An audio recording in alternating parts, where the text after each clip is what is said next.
time to begin. I think it's time to begin. Right. Okay. So what I would like to do this evening, entitled the Share of Leadership and Legacy. I'd like to try and look at three very simple structure. Look at three perspectives: one on Moshe Rabbeinu, one on Aaron, and one on Miriam, because they are the three primary pivotal moments in the lives of all three of them are in this week's Parsha, right? Moshe Rabbeinu with the rock. It's the rock, which means he's not able to go into Eretz Yisrael. We have, of course, the passing of Aaron HaKohen, Tira of Aaron HaKohen, also of Miriam, and the significance in the context of Miriam, particularly of the Be'er Miriam. So we can go in that order: Moshe Rabbeinu first, and Aaron HaKohen, and then after that to look at Miriam. So let's begin with the Rashi says, Perek Chof Posuk Aleph, Vayovoyu v'nei Yisrael kol ha'eda. Kol ha'eda midbar tzimah chodesh harishon, vayishal vam v'kodesh v'tomos shel Miriam v'tzikover shom. And Rashi picks up here on the significance of the words kol ha'eda. Rashi says, Eda hashleimo. Shekva mesu mesim midbar v'edu Parsha Chaim. Because of this is the juncture, right? The beginning of Perek Chof in Bamidbar is the moment of transition between where you've got basically the 39 years have passed effectively, right? So the Perek Chof is the jump, if you like. So now this is the point where when we pass the 40 years, effectively we're now towards the end, and it begins with the passing the Tira of Miriam. So that's what Rashi says. Kol ha'eda. What is the Kol ha'eda? The Eda is shleimo. Era is complete. All those who are going to pass away before entering Eretz Yisrael because of the Meraglim have all passed away, and now it is the new generation. That's what Rashi says. The Ramban has a problem with this. The Ramban says like this. The Ramban says, he quotes Rashi, but he says, "V'im kain, if so, ma tzorech lahazki kain b'voyam acharei kain el har hahar." Says the same thing later on. Pasuk Chof Beis, when they come to Har Hahar, which is where Aaron HaKohen dies, right? It says again the same thing, Kol ha'eda, right? So what is the connection? Why should it use this phrase Kol ha'eda, the whole of the Eda? Why should it use it here and also with Aaron HaKohen? That's the Ramban's question. He brings up Pshat of the Ibn Ezra, but let's just leave that and we'll go on to his own Pshat. V'anochen be'inai, a few lines after that. V'anochen be'inai, he says the correct thing in my eyes is as follows: Ki Yisrael not to me olav. Sorry, skip line. He says that the minhag of the Torah is to use this phrase kol ha'eda specifically in situations of difficulty, of complaining, of difficulty, of strife. And he brings several examples. They came to Midbar Sin between Elim and Sinai. We have the complaining of the complaining that takes place after Kriyas Yamsuf. The episodes that take place at Refidim, the same thing. And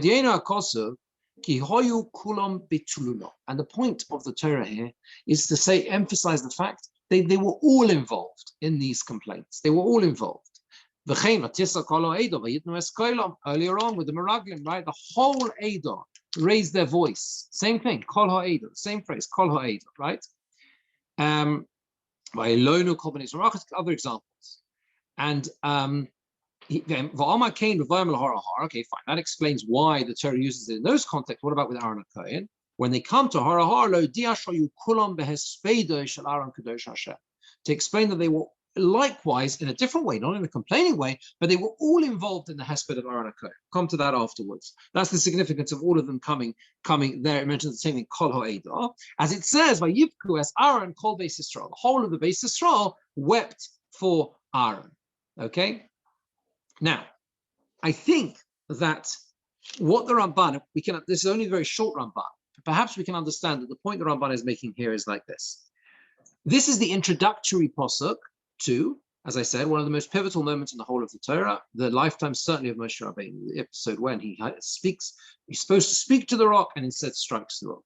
It's introduced with these words, Kol ha'eda. The Ramban understands that the use of that term, the whole Eda, is a focus. It directs us to the fact that everyone is involved. Everyone was involved. So perhaps we can understand that what the Ramban it means is like this. Critical moments of leadership. In other words, what you might call legacy-defining moments of leadership. Moments which will define the legacy of the person, are defined by critical moments of challenge. They are defined by situations when the eyes of the whole Eidah are there.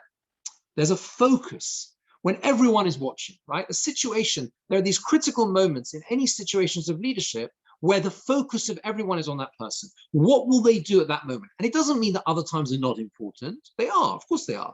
But there are always pivotal moments in any position of leadership where there is kol ha'edah is present.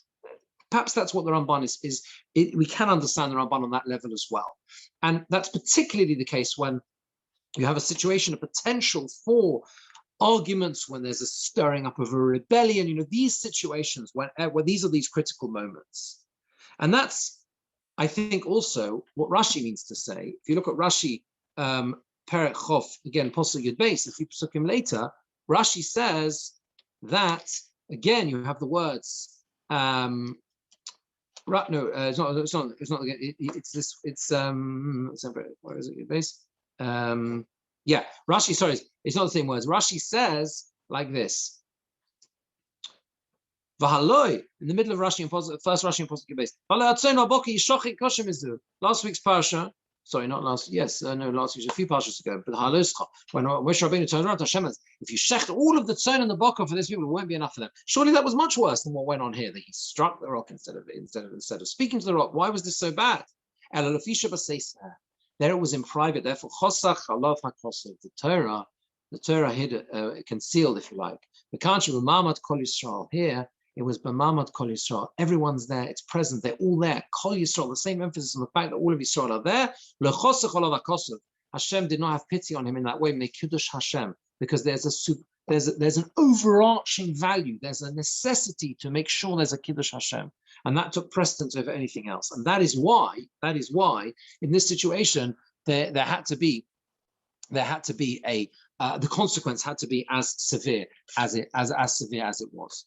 Now, question is why? Why so much responsibility? Why should so much responsibility devolve on this moment? Why should so much responsibility devolve on the leadership of Moshe Rabbeinu himself? And for this, we have a kliyokar. There are many, many different approaches to this, many different mafashim from the Rishonim to the Achar. Everyone talks about what was it, why this, why the rock, and everything Moshe Rabbeinu did. Why does this come to define him? Or to define the fact that he can't Eretz Yisrael. The kliyokar, there's a very long kliyokar here, and on Pasuk Ches, and I only just want to take you into a tiny little bit of it. Probably quite difficult to find because it's a very long piece, but it begins with the words Uma shehischil b'bnei Yisrael. Uma shehischil b'bnei Yisrael. It's right towards, well, it's not really even towards the end. It's more towards the end than the beginning. That's a really bad way of defining it. But basically, the kliyokar picks up on the fact that at the end of the parsha, this parsha, it says. It begins with the Bnei Yisrael. Vayom Hashem al Moshe Pasuk Yud Beis. Kliyokar on Pasuk Ches, but he's talking about Pasuk Yud Beis. Vayom Hashem al Moshe al Aaron Yan lo ha'emantem bi, because you do not lo ha'emantem bi, in the sense of believe in me, like tisheni le'nei Bnei Yisrael, to sanctify my name in the eyes of the Bnei Yisrael. Lochein lo soviu es ha'kol hazeh el ha'oretz asher nasati lohem. The Kliyokar picks up on the fact that the Pasuk here switches mid Pasuk from Bnei Yisrael to HaKohol Hazeh. Why switch? Yeah, because you didn't sanctify me in front of the Bnei Yisrael. Therefore, you won't bring the Kohol Hazeh, this Kohol, into Eretz Yisrael. Why the switch? Why Bnei Yisrael to Kohol? Says the Kliyokar like this.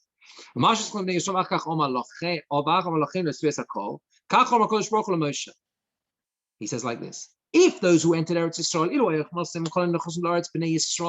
if they could all be defined as Bnei Yisrael, all those entering Eretz Yisrael, they could all be defined as Bnei Avraham, Shenema Boivahem Bashem. They had the level of Emunah of Avraham Avinu. Hecharashti, I wouldn't have said anything. Hashem says, since they believe as the son of believers, they have that level of Emunah. Even if you don't perform miracles that strengthen the emunah in their hearts, they'll still be strong in their emunah. They're not going to lose their emunah because they're as strong as Avraham Avinu. If they were all defined as Bnei Yisrael, then it wouldn't be so bad. They wouldn't be so bad. Omnam b'boy ha'oretz ish b'neim kahal gerim v'heim ha'erev rava shalom b'nei Yisrael heima. You need to understand that going into Eretz Yisrael, they're not all defined as Bnei Yisrael. You've got the Erev Rav, those who joined along with them in Mitzrayim. You've got whole groups that are not at that level of emunah. Not everyone, the kahal, the kehillah of Klal Yisrael, not the Bnei Yisrael, but the kehillah as a whole, the whole congregation, if you like, yeah, includes all sorts, includes lots of people who are not defined at that level. They don't have that level of emunah. And they might easily turn around and go the other way. Because they are children, there's no faith in them, they don't have that dependency.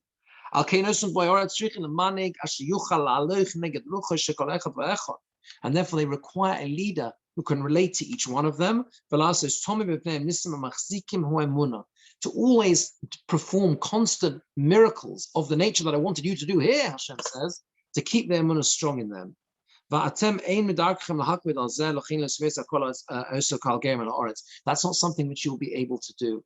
That's what's demonstrated here. You won't be able, Hashem says, to relate or to deal with those people who are not on the level of Bnei Yisrael, but are only on the level of Kahal, which is not the same level. It's not the same level. And that's why he says.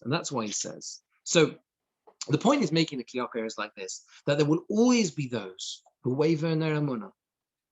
And especially once you enter Eretz Yisrael, it becomes even more complicated. What happens? What's the change? Nisim Glum to Nisim Restorim. You're living on a miraculous existence. You're living in the Midbar where everything is done for you. The Ananei HaKovod are there. Things are going to change. When you enter Eretz Yisrael, there's going to be a shift from the Bnei Yisrael, in a sense, to the Kahal, to the Kehillah, where there's all sorts of things will happen, and they will need a constant chizuk.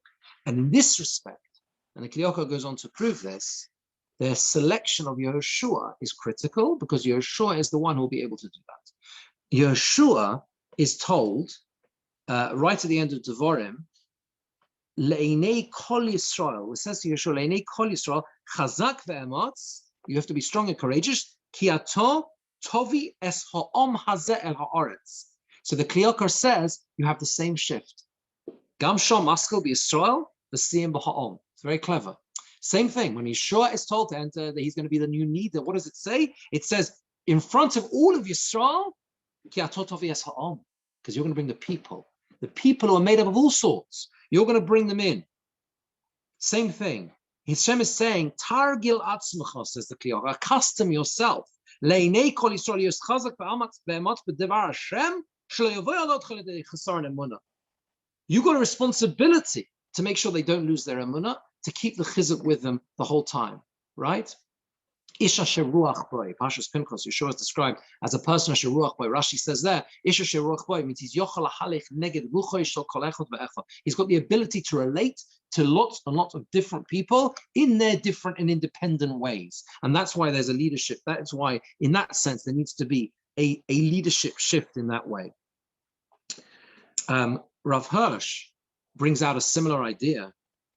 He quotes Chacham Bernis, who was the Rav of Hamburg, if I'm not mistaken. He was he was Rav Hirsch's Rebbe, one of his most famous things. The Chacham Bernis is famous. He was Rav Hirsch was one of his talmidim. Unfortunately, he didn't leave any svarim, but he's very interesting.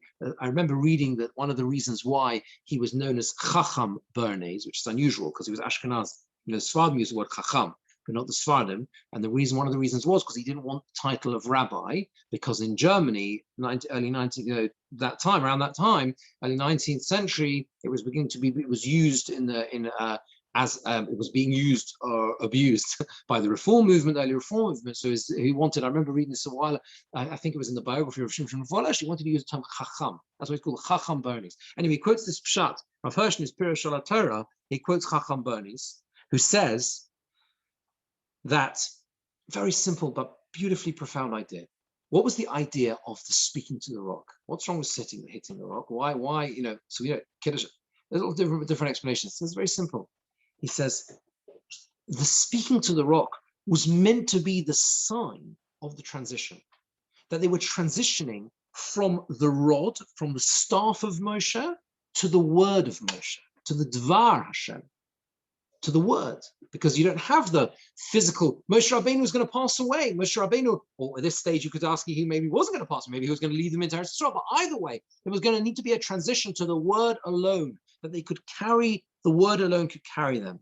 The word that can bring forth living water from the rock. In other words, the power of the Torah itself, without the matter, without the need for the staff, without the need for the matter which has accompanied them through the midbar. The whole point of this nace was meant to be to show that you can transition from seeing the staff to just having the word, just having the Dvar Hashem, which of course is going to be critical for the future of the Bnei Yisrael.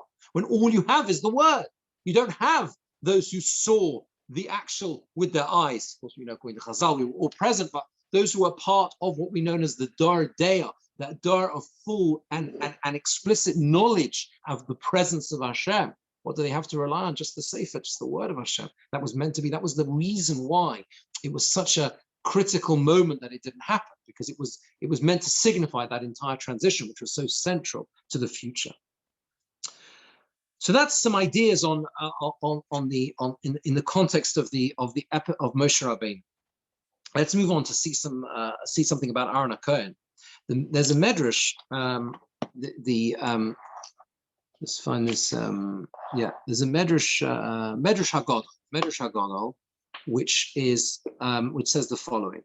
So if you're following in the Chumash, it's the parsha of Nisas Aaron is right at the end of Perek Chof, right at the end of Perek Chof, the last few psukim, Chof Zayin, Chof Ches, Chof Tes, right? The description of how Aaron HaKohen passes away in this moving way where he's told to go in, and he go in with Elazar, his son, and everything else. And Moshe Rabbeinu says, he wants the same death. We call Misas Nashika, the same as Aaron, right? So this is all.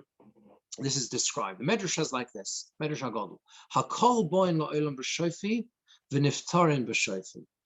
Everyone enters this world in quiet, in silence. No one knows when a person enters this world.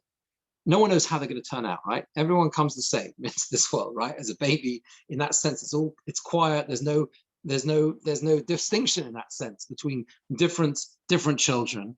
V'niftarin b'shofi, and they also pass away in quiet as well, most people. Avalat tzadikim, but the tzadikim, boin la'olam b'shofi, v'niftarim b'kolei kolos. They enter the world like everyone else, as a baby, as a child, like everyone else. Their childhood is the same. They grow up like everyone else. V'niftarim b'kolei kolos. But they pass away with great sounds. Vayivkos Aaron, but as the pasuk says, Vayivkos Aaron shloshim yom kol beis Yisrael. They wept for 30 days. The degree of avelus over Aaron HaKohen.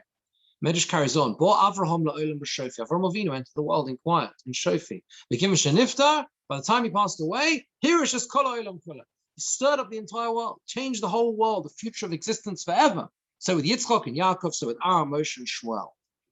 And he says that the Medrash finishes off about them and people like them. It says in Koheles, Perek Zayin, Pasuk Aleph, Tov Shem Mishem and Tov, that a good name is better than good oil. Tov Shemoson Shel Tzadikim.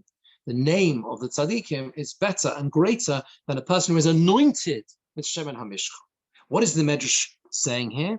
I think that the Medrash is trying to bring out the point that the process of building a lasting legacy for anyone takes time. Everyone enters the same way. They enter b'shofi. We enter this world b'shofi and quiet. No one knows about anyone. No one does anything. All the same.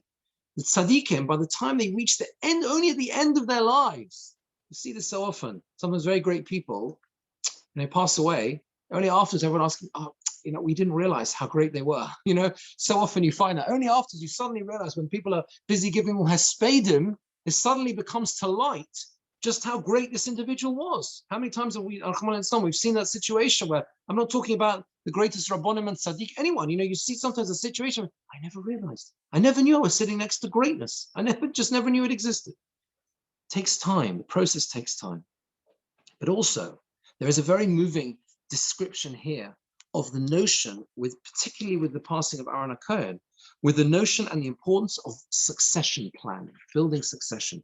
Have a look at the Sforno, Pasuk Chof Vov, Perek Chof Pasuk Chof, Perek Chof Pasuk Chof Vov. The Sforno says the following thing. He says like this: V'hil bashtom es Elazar. So the process that's described in the Torah was meant to take off Aaron HaKohen's clothes and put them onto his son Elazar. And that was signifying that Elazar would take the position after Aaron HaKohen, right? Of the Kohen Gadol. Says the Sforno, he says that Elazar was already wearing the 4 Bigdei Kohen. He was already wearing the 4 begodim that the Kohen Hedget wears, the regular Kohen wears. So by transferring the garments of the Kohen Gadol onto Elazar, Aaron HaKohen is left with the begodim of the Kohen Hedget. And just therefore, he leaves this world as he enters the Kodesh HaKadoshim. Because the Kohen Gadol, when he enters the Kodesh HaKadoshim Yom Kippur, he also wears only Bigdei Lovon. He wears the white guy. He doesn't wear the extra begodim of the Kohen Gadol, right? Okay, Inyan Herois Malachei Elokim LaAvodov, as the Malachim appear as appear in this way as well. The Sforno, as they appear as well, they look in the same way. The Sforno here seems to be pointing out that Elazar doesn't begin to take over from Aaron HaKohen from a starting point of 0. They enter this cave together, but it's not that Aaron HaKohen has all the Bigdei Kohen Gadol, right? And Elazar has nothing. The Sforno is saying, that Elazar enters with 4, Aaron enters with 8, and there's a transfer of the 4 of Aaron to the 4 on top of the 4 of Elazar, right? And therefore he fills Aaron HaKohen's place. The Elazar has been building up, or has been built up to this moment. Now, the other thing we also know about Aaron HaKohen is the idea that Aaron HaKohen is mourned more than Moshe Rabbeinu, right? Why? Because he was Oev Shalom V'Rodev Shalom. Rashi brings it, right? Very famous. Oev Shalom V'Rodev Shalom. He loved peace and pursued peace. And because of that, his absence was felt so keenly by everyone. Targum Yonason adds a few extra words. If you look, it's in middle of Pasuk Chof Test. Targum Yonason ben Azil. The Moshe Rabbeinu says came down from the mountain and he tore his garments. V'havabachi, and he was weeping. V'amar, and he said, Vayli aloch Aaron ochi. Woe is to me about you, Aaron, my brother. Amud tzlusayin di Yisrael, the pillar of the tefillos of Yisrael. And then it says they also wept as well for 30 days. What does he mean? What does he mean with those 3 words? Amud tzlusayin di Yisrael. The idea, he davened for Klal Yisrael. When the Tziv talks about this, the Tziv uses the words that tefillah is shaykh, the Tziv says, applies to lahalichos hateva. It applies to the way the natural order progresses. Everyone knew Aaron HaKohen. That's why they all felt his loss so keenly. But they knew him not only because he brought people together, he was Oev Shalom V'Rodev Shalom, they knew him because he davened for them. He was the Amud Tzlusayin di Yisrael. He was the pillar of tefillah for Klal Yisrael. He was the one who put himself out there. You need me to daven for you. You need something. You need a shidduch. You need to or a fool, whatever it is, right? Aaron HaKohen is there. He's davening for them, and that's why his loss was felt so keenly. It's a beautiful idea. It's something you just miss. This idea that's part of what Aaron HaKohen did and why his loss was so keenly felt. Just a few minutes about an idea I'd like to share with you about Miriam, the Be'er Miriam. What is it, the significance of the Be'er Miriam? If you turn to the Shiras HaBe'er, which is just before Shavi, the Oz Yosher Yisrael, Perachov Aleph Posuk Yud Zayin, the Kliyokar, is another Kliyokar there, points out as follows. He says, why did the well come in the merit of Miriam specifically? Okay, because with Miriam it says, Vatachayena es hayelodim, right? How does Miriam's career begin? She begins as one of those midwives, who provides for the children. Provides Maimon Mozin. And because of that, the well comes in her zechus, because she performs that chesed towards the children, the babies that are born in Mitzrayim. The well, which signifies chesed, why? Because it brings the necessary food and the water, specifically water, right, to Klal Yisrael. So the chesed that she does, that she brings those children to life, means that the provision the provision, the chesed of providing water to Klal Yisrael comes in Hazachos. That's what the Kliyokar says. Now, the Sfas Emes, there's a beautiful Sfas Emes here, who says like this. Let me just share with you this Sfas Emes. It says like this. Why is a famous question? Lots of people ask this. Why is this Shiur here? Yeah, Oz Yoshi Yisrael, right at the end. You know, so they've had the Be'er, the well, providing the water miraculously since the very beginning. So why at this point? Should have been at the beginning. Who says the Sfas Emes? If you look at the posuk, the next posuk after this, Yudches, it refers to the Be'er, the well, Chaforu Asorim, which the princes have dug, Korua, which is another form of digging,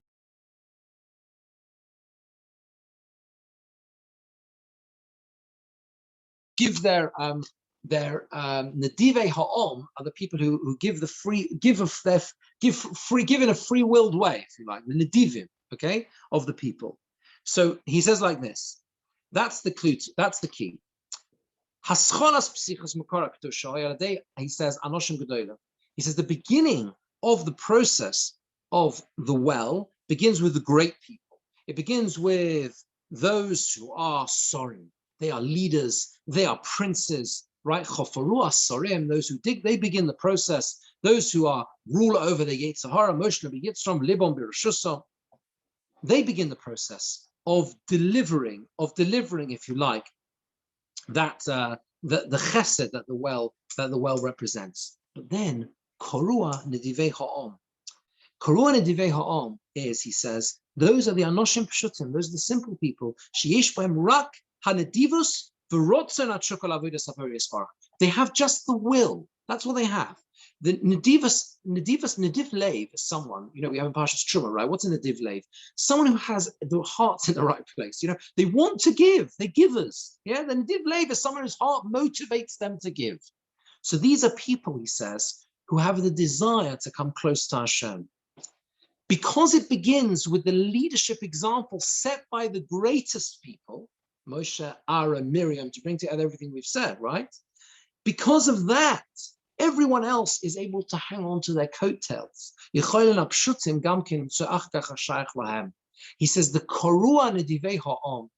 Korua is actually a deeper digging than a chafira. A chafira, right, is a bit of digging, right? A korua is deeper. Ki yichre ishbar, Torah says in Mishpatim, when a man digs a pit. So the word korua is actually a deeper digging, He says it could be right? That those who don't necessarily have it, they'll achieve the level of the greatest leaders and everything else, but through their simple act of wanting to come close to Hashem, they actually achieve more. They dig to an even greater depth. They bring that spiritual light, in a sense, to an even deeper place that maybe even the deepest and the greatest tzaddikim can't get to. Remember, Rabbi Sachs Zechron Livrocha used to say that one of the greatest legacies of leadership itself, because that's the theme of this evening's shir, are leaders who are able to create other leaders, you know, that are able to set an example. I think he said it specifically about the Lubavitcher Rebbe, Zechron Livrocha. He said that those who are able to create other leaders, make other people into leaders, they are the greatest leaders in that sense. And I think that's the idea that Sfas Emes is trying to bring out here. It's a beautiful, beautiful idea that the well, is the reason why the Shiras HaBe'er, the song is now, is because it's the end of the leadership of Moshe, Aaron, and Miriam. They've done their part. Chafaru Asorim, the great leaders, the Sorim, the princes have dug the well. But the greatest shvach is Korua Nedivei Ha'om. The Nedivei Ha'om, ordinary people amongst the people, have now got that rot and that desire to be Nedivei Lev, to just come close to Hashem.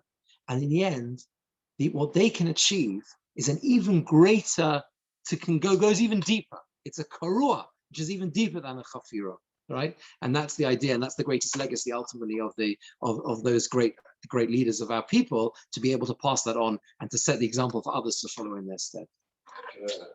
Thank you all for listening, and have a very good Shabbos. Yeah, thank you. Shkoyach, thank you. Thank you, Rabbi. Thank you. Good Shabbos. Shabbos. Yeah, good Shabbos. Good Shabbos.